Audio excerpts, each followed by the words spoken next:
Hello YouTube chess lovers and my friends, this is Gunjan here, and today we are going to discuss about a trap in the Dutch defense. Now the trap springs out from the opening known as a Staunton Gambit. Now the move orders can be like this. So white plays d4 and the general response of the black will be f5, and here we'll play e4, which is known as a Staunton Gambit. Now the first thing you should notice is it's very hard for black not to accept the pawn. So for example, if black will continue with the usual lines of the Dutch defense, for example knight to f6, then it will be a very great game for white. So for example, white can go for e5, and here if black foolishly play knight to e4, then this knight will be a goner, so that's not possible. So the general place where the knight goes is knight goes to d5, where here we can attack the knight again, and after knight goes to b6 we can play bishop to g5, and you can see white has so much space in the center.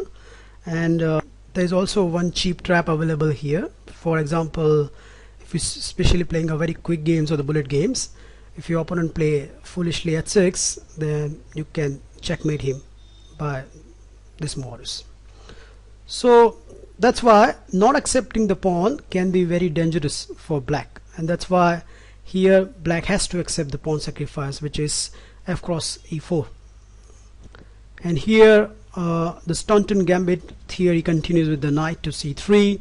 Now you can see the knight is attacking the pawn, and if the black responded with the d5, then it will transpose to our main variation.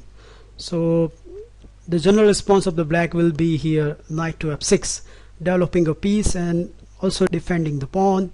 And now here black plays bg5. Now if person know about the Staunton Gambit, then he will probably play knight to c6 or c6 moves. Well, in those cases what I'm strongly recommending you is you play f3 move and learn the theory section of the Staunton Gambit, and that is a very aggressive way to play against the Staunton Gambit. If you do not want to gambit your pawn, I recommend you can simply capture the knight and regain the pawn, and you can look forward for a strong middle game. But that's not the case all the time. Many players, especially people under 1800 plus, and sometimes people under 2000 plus, if they started to learn or started to play the Dutch defense and they do not know about the Staunton Gambit, then they will likely to play this blunder, which is d5. And at first glance it looks very obvious that it's not only protecting the pawn, but black has a very good center, right? But this is a blunder move, and here our chess trap exists.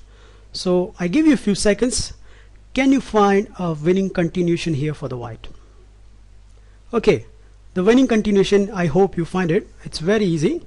So first you capture the knight, and here there are few possibility for the black. If black capture this pawn by the g pawn, then we'll simply give a check, and after king goes to the only square, which is d7, we can simply capture the pawn, and after king goes to e8, then again we'll give a check, and after king again goes to d7, we can castle on the queen side. And you can see not only black's e pawn will fall, and that will make white a pawn up, but black king position is very, very shaky. So it's a almost winning position for the white. Now after this capture, the most general response will be e cross f6, and after this we get a winning position by a simple queen check. And here the most logical reply will be the g6, but here we'll capture the pawn. And now you can see not only we have regained the pawn, but now we are threatening to capture one more pawn. So black response is very much forceful. Black has to accept the queen, and after knight takes queen, you can see it's a lost position for the black. And I can't tell you, so many people have just blindly go for this, and I have won many quick games like this.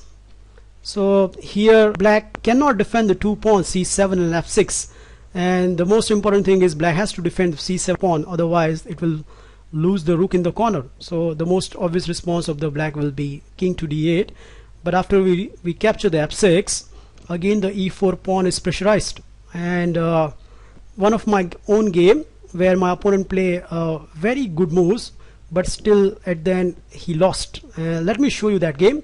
So in one of my game, my opponent plays bishop f5 defending the pawn. I played knight to e2. So my simple plan is knight goes to g3 and recapturing the pawn. And here he played knight c6. Now right now I don't have to worry about knight capturing that pawn, because my rook can come to the d file and that will pin the knight. So I goes on with the knight g3. Here he plays bishop g7, and after I capture the pawn, then he played rook to e8. Now it looks like black is winning a piece, but no, it's not, because now white can simply defend with the f3, and the bad thing is black does not have any pawns to attack the knight. And here my opponent takes the pawn. I castle on the queen side, and here he unpin his knight with king to e7.